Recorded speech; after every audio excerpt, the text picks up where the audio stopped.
Welcome to మీ TV news. నేను మీ మౌనిక.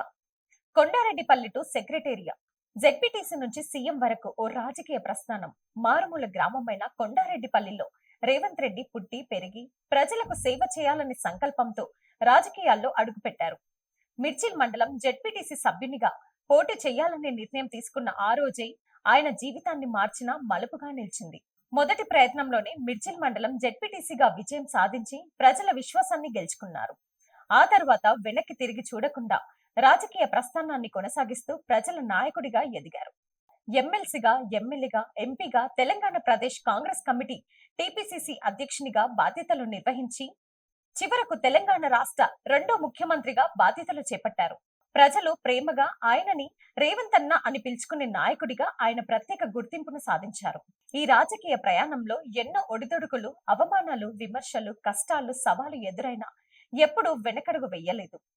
ప్రతిపక్షం నుంచి ఎంతటి ఒత్తిళ్లు వచ్చినా ధైర్యంగా ఎదుర్కొంటూ తన రాజకీయ పోరాటాన్ని కొనసాగించారు.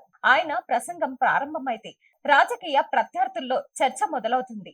తన ఆత్మవిశ్వాసం, ప్రజల సమస్యలపై స్పష్టమైన వైఖరితో ప్రత్యేక నాయకుడిగా నిలిచారు. కొండారెడ్డిపల్లి నుంచి సెక్రటేరియా వరకు, జెడ్పీటీసీ నుంచి ముఖ్యమంత్రి వరకు సాగిన ఈ ప్రయాణం సంకల్పం, పట్టుదల, ప్రజల విశ్వాసానికి నిదర్శనం.